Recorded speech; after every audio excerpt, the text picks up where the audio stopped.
नमस्कार।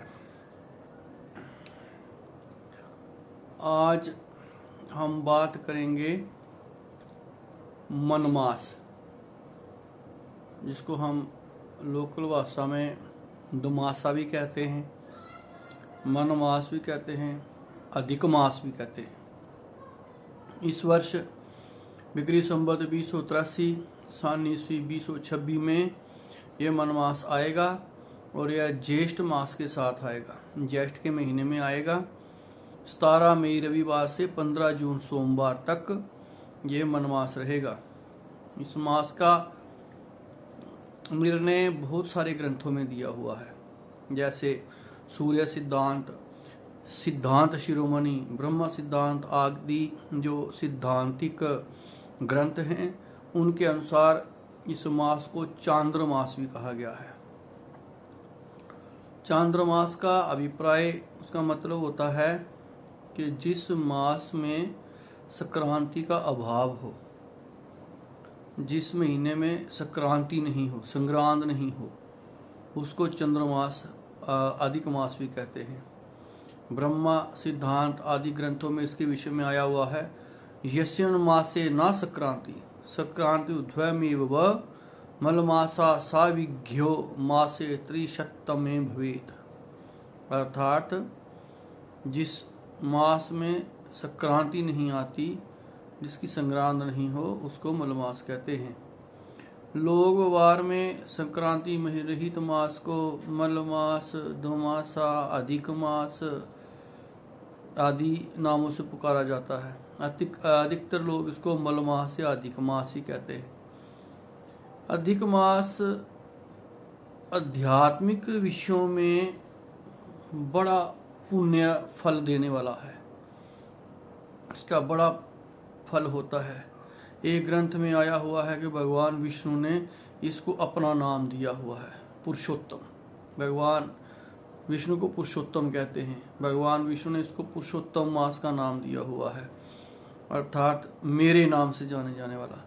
ज्योतिष गणना के अनुसार एक सौर वर्ष में 365 दिन, 6 घंटे एवं 11 सेकंड का एक सौर वर्ष होता है, जबकि एक चंद्र वर्ष 354 दिन एवं लगभग 9 घंटे का होता है। सौर वर्ष एवं चंद्र वर्ष तथा दोनों सौर एवं चंद्र मास के मध्य में सामंजस्य स्थापित करने के लिए भारतीय शास्त्रकारों ने इस समय को अधिक मास कहा है। परिकल्पना व्यवस्था की गई हुई है। पुरुषार्थ चिंतामणि के अनुसार एक अधिक मास के दूसरे अधिक मल मास तक की अवधि अर्थात पुण्यवृत्ति 28 दिन से लेकर के 36 मास के भीतर होना संभव होती है। इस प्रकार हर तीसरे वर्ष में अधिक मास अर्थात पुरुषोत्तम मास की पुनरावृत्ति हो जाती है। अधिक या मलमास का अभिप्राय निंदनीय या वर्जनीय बिल्कुल भी नहीं है।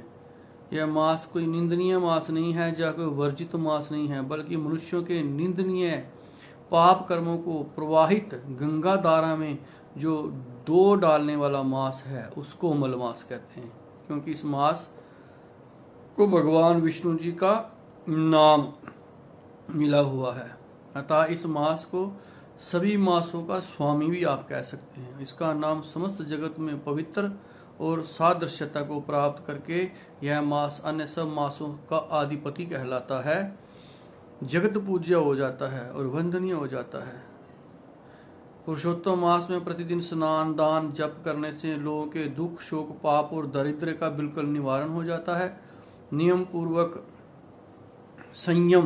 पूर्वक संयमित रहकर भगवान को विधि पूर्वक पूजा अर्चना करने से अलौकिक आध्यात्मिक शक्ति इस मास में प्राप्त होती है तथा मृत्यु के बाद किसी प्रकार की अधोगति का भय उस जीव को बिल्कुल नहीं रहता है। अधिक मास के आने पर जो व्यक्ति श्रद्धा भक्ति पूर्वक व्रत, उपवास, विष्णु पूजा, पुरुषोत्तम मास महात्म्य का पाठ, दान आदि शुभ कर्म करता है, वह मंचित फल प्राप्त करता है और अंत में गोलोक पहुंच करके भगवान विष्णु के सानिध्य को प्राप्त कर लेता है।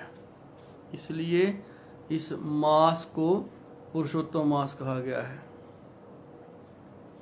कृष्णा पक्ष और शुक्ला पक्ष, इन दोनों पक्षों के अंतराल में किसी संक्रांति का भाव होने से ज्येष्ठ मास ही अधिक मास अर्थात पुरुषोत्तम मास माना जाएगा।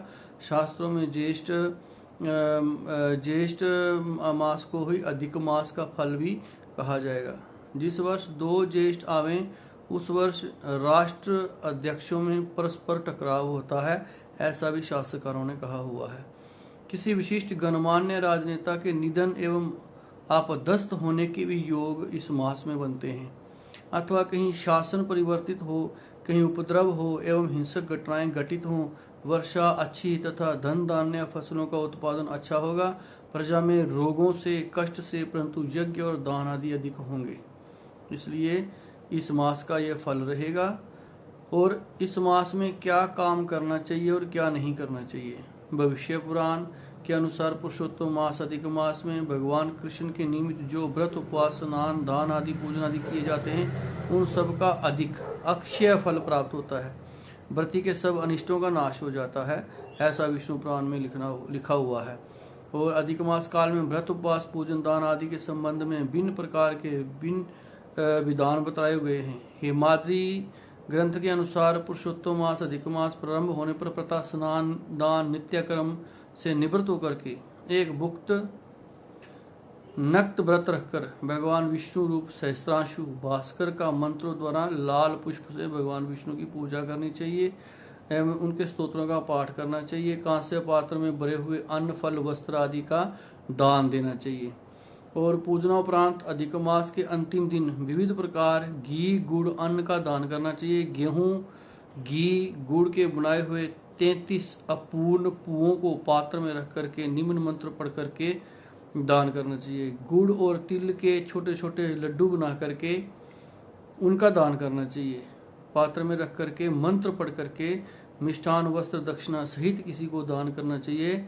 और हाथ जोड़ करके भगवान विष्णु की यह पूजा करनी चाहिए। ओम विष्णु रूपी सहस्त्रांशो सर्व पाप प्रणाशनम अपूपान प्रवादेन मम पाप वयोहतु, कि मेरे सारे पापों का नाश हो। इसके अतिरिक्त ज्येष्ठ अधिक मास में प्रतिदिन पुरुषोत्तम मातम्य का पाठ करना चाहिए। पुरुषोत्तम मास की कथा करनी चाहिए। जिस प्रकार हम कार्तिक महीने के स्नान करते हैं, माघ महीने के स्नान करते हैं और बैसाख महीने के स्नान करते हैं, उसी प्रकार पुरुषोत्तम मास में भी स्नान का और दान का बड़ा महत्व कहा गया है। इसलिए इस बार ये मास ज्येष्ठ मास में आ रहा है। 27 मई से लेकर के 15 जून तक। 27 मई एतवार से प्रारंभ होगा और 15 जून सोमवार तक रहेगा। ये इसकी समयावधि रहेगी। और इस वर्ष ज्येष्ठ मास में सब शास्त्रों के अनुसार दिए गए इन उपायों को करें और इस मास के पुण्य फल को प्राप्त करें। आज की वीडियो में इतना ही रखते हैं।